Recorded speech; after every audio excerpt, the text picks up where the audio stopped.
Viewers, کیا علی خان اپنی ہی محبت کے ہاتھوں مارا جانے والا ہے؟ شیدائی ڈرامہ اب ایک ایسے موڑ پر آ چکا ہے جہاں سے واپسی کا راستہ صرف موت پر جا کر ہی رکتا ہے۔ الیا نے انگلی دی اور خود باہر نکل گئی، جبکہ پیچھے میرال کو علی خان کا سب سے بڑا دشمن بنا گئی۔ شادی تو ہو گئی، لیکن شادی کی رات ہی جب علی کو پتہ چلا کہ میرال اسے بدلہ لینے آئی ہے، تو علی خان نے اپنا اصلی بے رحم روپ دکھاتے ہوئے میرال کو کمرے میں قید کر دیا۔ اب جب میرال کو لگے گا کہ علی واقعی ایک برا انسان ہے تو وہ گن اٹھائے گی اور گولی چلا دے گی۔ کیا علی خان واقعی مر جائے گا یا پھر یہ الیا کی اس چال کا حصہ ہے جس میں اب میرال خود بری طرح پھنسنے والی ہے؟ کیا علی خان اور میرال کے درمیان کی یہ دشمنی کبھی ختم ہو پائے گی یا پھر ان دونوں میں سے کسی ایک کی موت ہو کر رہے گی؟ یہ جاننے سے پہلے اگر اب تک آپ نے ہمارے چینل کو سبسکرائب نہیں کیا تو ضرور کریں۔ علی خان کے تو وارے نیارے ہو گئے۔ اسے بالکل بھی اندازہ نہیں تھا کہ میرال اتنی جلدی شادی کے لیے مان جائے گی۔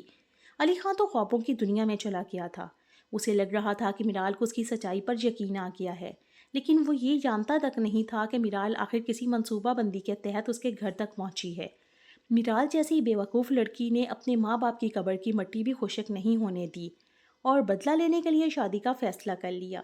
کم از کم اسے پہلے اپنے ماں باپ کی قبر کی مٹی تو خشک ہونے دینی چاہیے تھی، اس کے بعد شادی کا فیصلہ کرتی۔ میں تو اس بات پر بھی حیران ہوں کہ میرال اپنے گھر سے صرف ایک اسکوٹی لے کر نکلی اور ایک چابی، لیکن جیسے ہی وہ علی خان کے گھر پہنچی اس کے ہاتھ میں موبائل بھی آ گیا۔ لگتا ہے میرال کے پاس کوئی اچھا دھاری موبائل ہے جو کسی بھی وقت غائب ہو کر اس کے ہاتھ میں آ جاتا ہے۔ جیسے ہی میرال نے شادی کا کہا تو کسی کو شک نہیں ہوا۔ علی خان کے تو دل میں لڈو پھوٹ رہے تھے، لیکن مجھے لگا تھا کہ دادی جس کے بارے میں ملک حشمت قسمیں کھا رہا تھا کہ وہ چٹان کی طرح مضبوط عورت ہے، بہت شاطر اور سمجھدار ہے، وہ یہ ضرور سوچے گی کہ میرال اتنی جلدی شادی کے لیے کیسے مان گئی۔ وہ لڑکی جو علی خان اور اس کی دادی کو اپنے ماں باپ کا قاتل سمجھتی ہے، وہ اتنی جلدی علی خان سے شادی پر کیسے راضی ہو گئی؟ میرال تو شادی کی تیاری کا کہہ کر جا چکی تھی۔ دادی اور علی خان خوشی خوشی شادی کی تیاریوں میں لگ گئے تھے۔ میرال کو خوبصورت دلہن بنا کر بارات لائی گئی اور اس کی علی خان کے ساتھ شادی ہو گئی۔ جیسے ہی نکاح ہوا علی خان نے محسوس کیا کہ میرال خوش نہیں ہے، لیکن اس نے یہی سمجھا کہ شاید اپنے خاندان کے نہ ہونے کی وجہ سے وہ اداس ہے، اسی لیے وہ بھی کچھ پریشان ہوا اور میرال کو تسلی دینے کی کوشش کرنے لگا۔ جیسے ہی علی خان میرال کو لے کر اپنے گھر آیا، میرال نے نہ صرف کمرے میں جا کر اپنے کپڑے تبدیل کرنے لگی بلکہ اس نے اپنے تمام زیورات بھی اتار کر پھینک دیے۔ یہ سب کچھ دیکھ کر علی خان اس کے پاس آیا اور کہنے لگا، میں جانتا ہوں کہ تم بہت پریشان ہو، اپسیٹ ہو تم بہت زیادہ۔ تمہارے ماما اور والد کی اس طرح موت ہونے کی وجہ سے تم شدید ذہنی دباؤ میں ہو، لیکن میں صرف اتنا کہنا چاہتا ہوں کہ میں تم سے بہت محبت کرتا ہوں۔ میں جانتا ہوں کہ ابھی تم مجھے قبول نہیں کر پا رہی، لیکن یہ شادی صرف میری محبت کا صرف ایک پڑاؤ ہے، منزل نہیں۔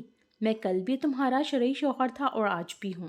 یہ سنتے ہی میرال غصے میں ساری چیزیں اٹھا کر علی خان کی طرف پھینک دے گی اور کہے گی، اپنی بکواس بند کرو، میرے سامنے اپنی زبان کھولنے کی کوشش بھی مت کرنا۔ میں اچھی طرح سے جانتی ہوں کہ تم کتنے گھٹیا انسان ہو، اور یہ مت سمجھنا کہ میں نے تم سے شادی کر لی ہے تو اب میں تمہاری بیوی بن کر رہوں گی۔ تم شرعی شوہر ہو یا نہیں، مجھے تم سے بے حد نفرت ہے، اتنی نفرت کہ میں بیان بھی نہیں کر سکتی۔ صرف اور صرف تمہاری وجہ سے آج میری ماں زندہ نہیں ہے، اور تمہیں کیا لگا کہ میں تمہیں اور تمہاری دادی کو یوں ہی معاف کر دوں گی؟ ایسا کبھی بھی نہیں ہوگا علی خان، میں تم دونوں کو ناکو چنے چبوا دوں گی۔ یہ سنتے ہی علی خان غصے میں آ جائے گا اور فوراً میرال کا ہاتھ پکڑے گا اور گھسیٹتا ہوا باہر لے جائے گا۔ دادی علی خان کا یہ روپ دیکھ کر چیختی چلاتی رہ جائے گی اور کہے گی، علی میرال کو کہاں لے کر جا رہے ہو، رک جاؤ۔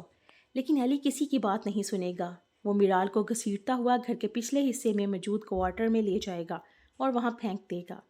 اس کے بعد وہ کہے گا کہ جب تک تمہاری عقل ٹھکانے نہیں آ جاتی تم یہیں رہو گی۔ میں اچھی طرح سمجھ گیا ہوں کہ تم صرف شادی اس لیے تم نے صرف کی ہے کہ تم صرف مجھ سے بدلہ لینے کے لیے آئی ہو۔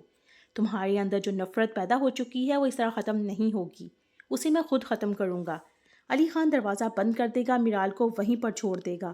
میرال چیختی چلاتی رہ جائے گی اور واپس گھر میں آ کر سیڑھیوں پر بیٹھ جائے گا۔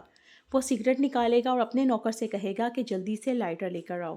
جیسے ہی سگریٹ کو آگ لگے گی، دادی وہاں پہنچ جائیں گی اور کہیں گی، یہ سب کیا ہو رہا ہے علی؟ میں سمجھ نہیں پا رہی کہ تم میرال کے ساتھ ایسا سلوک کیوں کر رہے ہو؟ تم تو اس سے محبت کرتے ہو، پھر یہ سب کچھ کیوں؟ تمہیں اپنے غصے پر قابو رکھنا چاہیے، تمہیں اس طرح میرال کو اپنا غصہ نہیں دکھانا چاہیے علی۔